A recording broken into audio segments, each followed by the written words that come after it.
It's been a full day since the pictures of Charlotte, Kayla, and Ruby were posted around the school. Unfortunately, the whole incident is still fresh in everyone's minds. It's the only thing I heard about all day. As Shiro was apparently thinking to himself. Everyone was talking about how Kai got his ass handed to him. More people saw him get carried out on ass treasure than I thought. I tried texting Kayla and Ruby to check on them, but they didn't respond. Same for Charlotte. My parents did manage to get a hold of Charlotte. All they said was that she was being transferred to a mental institution and that there was no change in her condition. She's apparently still shell-shocked. Surprisingly, a lot of the people came up to me to express their sympathies for Charlotte and asked if she was okay, my fellow classmates and teachers alike. For once, I actually had people outside my friend group express genuine concern for me. Sucks that it had to take a tragedy to be treated with an ounce of empathy. Whatever. It's not like it'll last. I didn't feel like sulking at home since I didn't or really had no one else to turn to. I decided to head up to the literature club. Hopefully Monica will still let me in. I walk up to the club room and let myself in. I enter the club room. Monica is at the teacher's desk typing something up. Sayori's in a middle of conversation with Yuri, and Natsuki is in the back reading some manga. Shiro, welcome back! Thanks, Sayori. Yuri looks off, a guilty expression on her face. I try to say something, but I recall the events of yesterday. Right. Adrian wants us to keep our distance. I nod to Sayori and take a seat in the middle of the room, totally lost at what to do next. Well, I should try to check in on Monica. I think I owe her an apology for how I made her leave yesterday. I gather what courage I have and lock myself to the teacher's desk. Monica hears someone walking towards her, and looks away from her computer screen. Shiro stands... Alright, so now we're not in monologue anymore. Shiro stands awkwardly for a half minute before proceeding. Hey, Monica. Good afternoon, Shiro.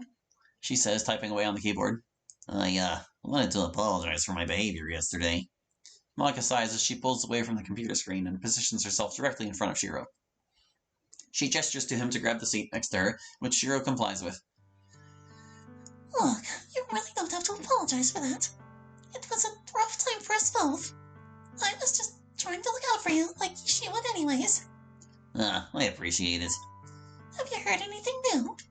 All I know is that she's being institutionalized. They transferred her over today. Monica lets out a depressing sigh. I can't say I'm surprised. Who knows how long it'll be before she comes back or until we can see her. Weeks? Months? Her parents told mine that her condition hadn't changed. Monica looks out the window, tightening her fist as she struggles to maintain her composure. I can't believe it. Shiro looks down at the floor, trying to muster up some sort of inspiration or words of comfort for Monica. A long moment of silence passes before Shiro thinks of what to say. Charlotte's a strong person. She's literally been through hell and back more times than anyone could count. She's done it before, I'm sure she'll do it again. I'm confident she'll be back before we know it. Monica cracks a tiny smile as she dabs her eyes with her sleeves. Yeah, I'm sure she will. It feels like yesterday when I bumped into her. It was the first day of the school last year. I was running late and I ran into her as I was racing to the bus stop. Turns out she was too. I quickly helped her up and we made it to the bus right in the nick of time. She insisted that it was her fault even though I told her repeatedly it wasn't. She wouldn't let me have the last word without me accepting her apology. She seemed detached and a little robotic, but behind that was the sweetest, smartest girl I ever knew. If it was anyone else that had been in my place that day, sure they would have left her behind as they tried to make it to the bus. But I'm not that kind of person. I guess, I don't know, maybe something like that happened to her before and I was just the person to help her in that moment. I don't regret doing so. It turns out we had a couple of our classes together and I really got to know her. For a few days she kept saying she was sorry about the bus stop, but once she realized I was okay with it, she finally snapped out of that loop. That's when I learned about her memory problems. I just tried to help her the best I could, with studying, with making sure she got to class on time. I don't know, I was just doing what I thought was right. I was worried that she'd forget about me, but she never did. We always met at the exact same place at the exact same time. I guess it made it easier to remember, but I still don't know how it didn't blend into her memories. It's because she valued the time you spent together. Anything that left a strong enough emotional impression on her, she remembered. I'm glad she never forgot about me. She really proved to be quite the unexpected source of strength and motivation for me when I was burnt down on something. But she knew how to inspire me, how to push myself further to be better. Charlotte helped strengthen my confidence. I just hope I did half as good a job as she did for me. I think you did an excellent job, Monica. Tear fall from Monica's face onto the desk. She wipes her face with her sleeve, and she smiles wistfully from ear to ear. She lets out a half-hearted giggle as she stares out the window once more. Do you think she'll remember us? When she comes back, I mean. I'm sure she will. But her memory has gotten worse with every episode she suffered from. Her church life, that fall in the shower, the well, horseback riding accidents. You know what I mean. It seems like every time she's remembered less and less. At least before all this, she wasn't living her life totally on autopilot. Not around me. What kind of person will she be if they let her back here? Shiro tries to come up with an answer, but ultimately looks back at Monica with a hopeful expression. We just gotta trust the doctors to work their magic and hope Charlotte reclaims her mind. I'm sure it'll be a battle for her, but I'm sure she'll succeed. Shiro says with a smile, visibly fighting back tears of his own. I hope she will. Monica says, looking out the window once more for a brief second before turning back to Shiro. Well, I appreciate this talk. Kinda crazy considering last year I wouldn't have let myself be in the same room as you. Progress.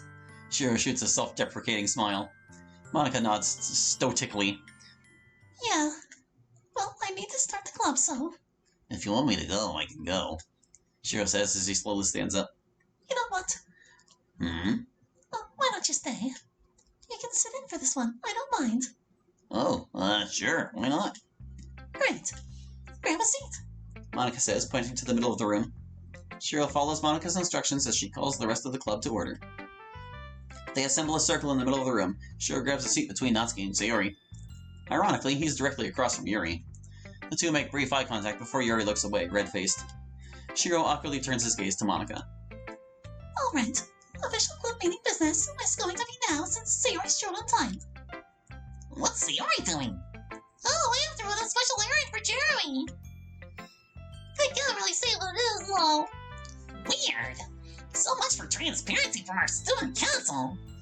Speaking of that, in Student Senate this morning, we finalized the date for the new fall festival. It'll be 2 weeks from Friday. So does that mean we're not doing Winterfest? Depends on how much money we raise for this rally. Really. The student council is setting an aggressive fundraising goal for this year so they can host the prom at the Frost Hotel, the one out by the wharf. Ooh, I love that place. It has such pretty views. The best bakery in the city is right across from it, too. I hear that the ballroom looks just like one of those ice hotels. It's supposed to be enchanting. It makes the Scandinavian and me tingle. Oh, very true, guys. So, given that there's going to be a lot of publicity for this event, it's the most opportune time to showcase what we in the larger club have to offer. Every club is going to bring their A-game. As an added bonus, each club will be judged based on their attraction. The winner not only gets bragging rights, but a free coupon at Gusto's. So, if we can beat out the debate club, that will be the icing on the cake. We're having cake at the festival? Probably. Oh my gosh, what's the flavor? I'm going to put Natsuki in charge of concessions for this. Wise choice, Monica. I'll make a cake so good it'll knock your knee socks off. I'll look forward to it then. So, Sayori and I will be designing flyers and poetry pamphlets for our club to post around the school. Natsuki, you'll be in charge of the food. So that leaves just you, Yuri. So, what would you like me to do? Monica looks off nervously. You can, I'm useless. Yuri says as she sinks in her seat and hangs her head in shame. No, that's not it at all. In fact, you're the most talented person here. Sayori and I exchange an awkward look as Natsuki pouts at Monica. Sayori and who? Shiro? Surely there's something we need that I just can't think of right now. Monica says as she looks to Sayori, who returns the same nervous expression. Monica then looks to Shiro, visibly desperate. Shit, I should be able to come up with something. I was in club leadership myself not that long ago. Think, if the Army Club was going to be in this festival, what would we have needed to pull it off? Oh, the atmosphere, I blurt out. Every club needs a good atmosphere to it, you know. Like, anyone should be able to walk in and get a sense of what the club's about, you know. They should go, wow, this is a literature club, awesome. Oh, something like that anyways. He's right. We do need to show people what we're all about. And we do need to figure out what our main attraction is going to be. Well, we'll get to that in a second. But atmosphere, Monica thinks for a second before suddenly snapping her fingers. Wait, Gary, you have beautiful handwriting. Like I do. Yeah, it's the prettiest. But you said that you have a hard time reading my handwriting. Oh, I suck at reading cursive. But I think you should do the banner. I was just about to suggest that. You can make it all fancy looking and really grab people's attention. And throw in some decorations too, like origami. That ain't a half bad idea. Free food, cool looking origami, cute girls. Every guy in school is going to be wanting to drop by. So, what do you say, Yuri? Do you think you can pull it off? Everyone looks to Yuri with bated breath. That's actually wrong. You don't need the eye. You're baited. What is this one? That's like baiting a hook, my dude. Atmosphere. I love atmosphere. Yuri proudly declares. She then stares down at her desk, nodding off to herself. I guess that got the old noggin turning. That's great. You'll be a wonderful help, Yuri. Well, I believe that just about covers everyone. Wait, what about Shiro? Since he's here sitting in with us, is he going to help out? Everyone's eyes turn to Monica, who's left flat-footed. Well, Shiro wasn't an official member of this club. Yeah, but if he's here, shouldn't he help out? It's not like Adrian's going to do anything for us. She says as her eyes pan over to Yuri. I'm sure he'll help with the banner. All right, girls, calm down. I would appreciate it if Adrian would help out, but he's certainly not under any obligation to. But we do have our bases covered for this, so I'm not sure what's there for you to do. I mean, I'm sure someone needs an extra set of hands with one of their tasks, right? I mean, if you and Sayori are pairing up and Adrian's going to be helping out Yuri, I could help out Natsuki if you want. And if Adrian doesn't get around to helping Yuri, I can help out with that too. I think that's a great idea. If Shiro wants to help, I don't see why we should turn him away. She says as she looks hopefully to Monica. Monica then locks eyes with Natsuki. Do you want an extra set of hands, Natsuki? Sure, I'll keep him in line for you. Sounds good. Shiro lets out a nervous laugh. So, what's the main event going to be? I'm glad you asked. Ladies and gentlemen, the 2022 Literature Club Fall Festival event will be a live poem reading. Monica says with the enthusiasm of a sportscaster. The room is dead silent. Only Sayori joins in with Monica's cheer. Woohoo! Awesome! Sayori jumps out of her seat and high-fives Monica. Natsuki and Yuri are left stone-faced while Shiro sits in his seat, confused. Oh, what now? We're going to be doing a poetry performance. We're going to be reading off our own poems. Natsuki and Yuri exchange a nervous look. Come on, guys, your poems are great. I'm sure people will love them. Maybe we just need some practice. That's an excellent idea, Sayori. Come tomorrow, we'll be presenting our poems to the whole club. Monica, isn't this a bit much? Like, aren't we overdoing this just a little bit? I'm with Natsuki on this. I don't know how I feel about presenting my work to the whole school.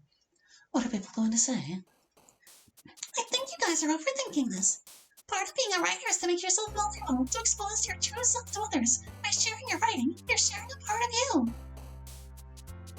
It can be tough to take criticism and failure, or easy to feel self-conscious, especially if you try your hardest and pour your heart out onto it. But that's life, and that's okay. You'll be stronger because of it. Like Monica said, and I've enjoyed reading both of your guys' poems. You have nothing to worry about. Natsuki and Yuri exchange a look with each other before letting out a reluctant sigh. Oh, this club is going to be the death of me. It won't be so bad. We'll just need to get some practice sessions in to build up your confidence. I'll help any way I can. You actually need anyway to be true with her. Sayori says, beaming brightly. She really is the oil to this club's machine, isn't she? Shiro wonders to himself. Sayori then checks her watch. Oh, no, I have to get going. Settle for official business, Monica. Yeah, that's it for new business. See you tomorrow, Sayori. Sayori waves goodbye to each of us as the rest of us arrange our desks back. I guess it's Shiro's monologue again. Once Monica and Yuri walk off to do their own thing, Natsuki approaches me. Shiro! Oh, hey Natsuki, it's been a minute. It has. I was starting to worry you forgot about us. Nah, I've just been busy lately, especially with all this. I figured dropping by would help Monica and I through this crap. Yeah, I get you. How have you been holding up? Shira lets out a sigh. Hanging in there, just about all I can really do right now. Yeah, I heard the whole thing yesterday. Look, I'm not good with the whole feelings stuff, but you'll get through this. I'm sure Charlotte will be back before we know it, and whoever's responsible will get their face beat in. Thanks for that. Who do you think did this to Charlotte? Don't worry, they already got their face beat in. Honestly, I have no idea. I don't know who Michael is, but if it was him, he's a dead man. Do you think this is something Clyde would do? Shira says in a hushed voice. Natsuki shrugs her shoulders. Like I said, I don't know. Rumors have been flying around like crazy, and I've heard a good dozen names by now. The names I've heard the most have been Kai and Michael, though. A few people thought it was you because of what happened last year. Shira lets out a frustrated sigh.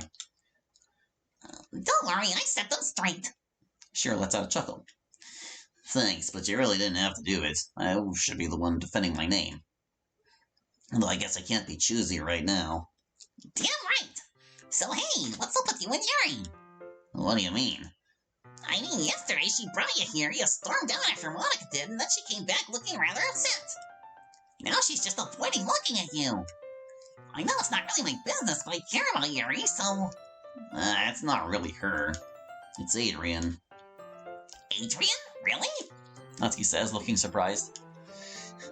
Yeah, he doesn't want me getting too close to her for whatever reason.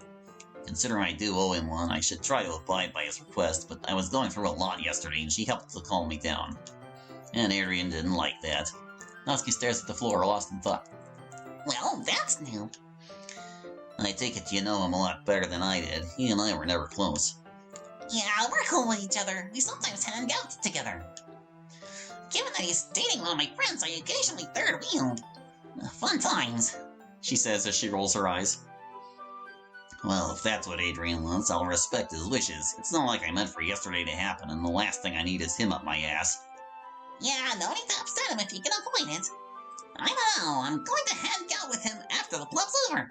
I'll let you know if he brings you up. You really don't have to do that, Natsuki. Come on, I'm trying to help you out here, especially if you're going to be sticking around us. We all went through our awkward phase of getting to know each other, and I'd rather not have to go through all that again. So just think of it as me doing you a favor. A favor which I didn't ask for. Yeesh, so ungrateful. Well, I'm not going to stop you if you want to, but you don't need to do it for me. Natsuki sighs. I'm not doing it just for you. Don't be so full of yourself. I cut myself off, remembering how pointless it is to argue with Natsuki sometimes. Alright, fine. Thanks, Natsuki. Don't mention it. She says, giving her biggest smile to Shiro. Oh, nope, we're out of it again. Shiro nods as they both go back to their seats. Well, I guess I might as well catch up on some homework while I'm here. Shiro grabs his binder from his book bag and takes out his homework.